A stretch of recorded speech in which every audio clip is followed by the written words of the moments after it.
Lieutenant general retired Faiz Hamid के खिलाफ general court martial की कार्रवाई शुरू कर दी गई। ISPR के मुताबिक lieutenant general retired Faiz Hamid को फौजी तहवील में ले लिया गया। फैज हमीद पर रिटायरमेंट के बाद मुतअद्दिद मौके पर आर्मी एक्ट की खिलाफ वर्जी के वाक़यात साबित हुए। साबिक director general ISI lieutenant general retired Faiz Hameed का court martial. Pakistan army act के तहत तादीबी कार्रवाई का आगाज। साबिक DG ISI को फौजी तहवील में ले लिया गया। ISPR के मुताबिक सुप्रीम कोर्ट ऑफ पाकिस्तान के अहकामात पर साबिक DG ISI के खिलाफ शिकायत पर तफसीली तहकीकात की गयी। Lieutenant general retired Faiz Hamid के खिलाफ रिटायरमेंट के बाद आर्मी एक्ट के खिलाफ वर्जी के वाक़यात भी साबित हुए हैं। जराये के मुताबिक फौज के कड़े तरीन एहतसाब के अमल का कोई सानी नहीं है। फौज एक डिसिप्लिन और मुनज़्ज़म इदारा है और हमेशा अपने तगड़े इंटरनल अकाउंटेबिलिटी के मैकेनिज्म की वजह से जाना जाता है। 9 मई के वाक़यात के बाद भी पूरी कौम ने देखा, चंद ही दिनों में जिम्मेदार लोगों को सजाएं सुना दी गईं। इसी तरह पहले भी कई सीनियर अफसरान को आर्मी रूल्स और कोड ऑफ कंडक्ट की खिलाफ वर्जी पर सख्त सजाएं दी जा चुकी हैं। फौज ने एक बार फिर वाज़ेह तौर पर साबित कर दिया है कि कोई भी शख्स चाहे वो कितने ही ऊंचे ओहदे पर क्यों ना हो, कानून से बालातर नहीं है। पाक फौज का शफाफ और कड़ा एहतसाबी अमल हकाइक और सबूतों की रोशनी में मामलात को कानून के मुताबिक सख्ती के साथ निपटाता है। Khalid Mahmood, Express News, Islamabad. Lieutenant general retired Faiz Hameed ने नवाज शरीफ और शहबाज शरीफ को पैगाम भिजवाया कि मुझे आर्मी चीफ बना दें। वज़ीर दिफा ख्वाजा आसिफ का इंकशाफ कहते हैं कि जनरल कंवर जावेद बाजवा के रिटायरमेंट करीब पहुंची तो फैज हमीद ने खुद आर्मी चीफ बनने के लिए आखिरी 24 घंटों तक कोशिशें जारी रखीं।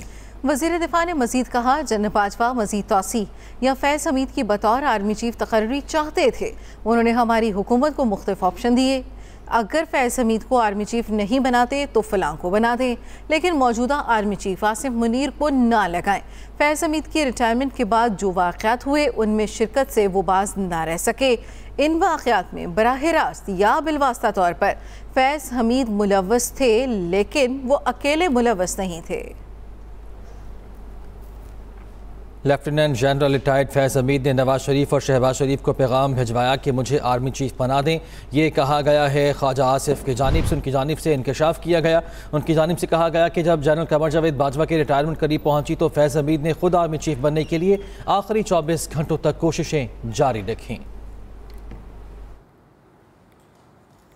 अब आपको बताएं कि सेनेटर फैसल वावडा कहते हैं, देर आयत दुरुस्त आयत, पाकिस्तान को नुकसान पहुंचाने वालों का ठोक बजाकर एहतसाब होगा। ये तो सिर्फ आगाज है, बड़े बड़े बोध गिरेंगे।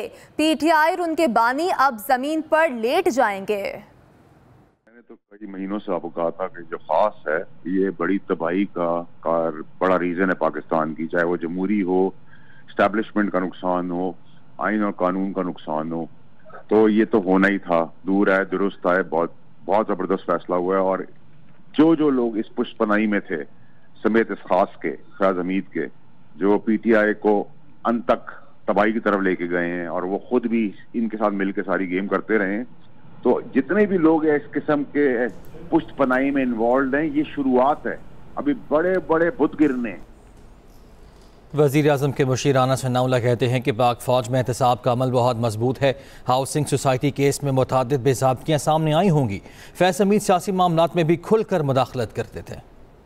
पाकिस्तान की तारीख में मैं समझता हूँ कि इस तरह के कोई एक आध वाक़या हो तो हो, वरना इस लेवल के ऊपर, इस सीनियर लेवल के ऊपर जो है वो आम तौर पे मामलात को जो है वो सबसाइड कर दिया जाता है। तो इससे एक तो ये बात साबित है कि आर्मी में, पाक अफवाज में जो एहतसाब का अमल है वो बहुत मजबूत है। और अगर किसी के खिलाफ कोई बात सब्सटेंशिएट हो जाए तो उसका ओहदा या उसकी हैसियत कुछ भी हो तो उसके खिलाफ जो है वो फिर कार्रवाई जो है वो होती है। पाक फौज में खुद एहतसाबी एक सख्त, कड़ा मगर शफाफ अमल है जो हर वक्त जारी रहता है। इसमें किसी किस्म की तफरीक नहीं की जाती।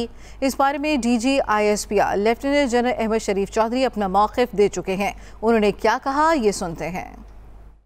पाक फौज में खुद एहतसाबी एक सख्त, कड़ा मगर शफाफ अमल है, एक खुदकार अमल जो हर वक्त जारी रहता है। इस फौज में हर वक्त ये खुद कार जो निज़ाम है ख़ुद एहतसाबी का, ये सब भी चल रहा है और चलता रहता है। कोई भी कवायद व ज़वाबित की खिलाफ वर्जी हो, किसी किस्म की कोई करप्शन हो, किसी किस्म का बैड मिलिट्री ऑर्डर और डिसिप्लिन हो, तो ये एहतसाब का निज़ाम एक्शन में आता है और इसके अंदर किसी किस्म की तफरीक नहीं की जाती। बल्कि अगर ज़्यादा सीनियर रैंक और हायर रैंक हो तो ये जो हमारा अकाउंटेबिलिटी प्रोसेस है it comes even more harder, because it is expected कि जो लोग सीनियर हैं उनको ज़्यादा समझ और अकल और ज़्यादा जिम्मेदारी है।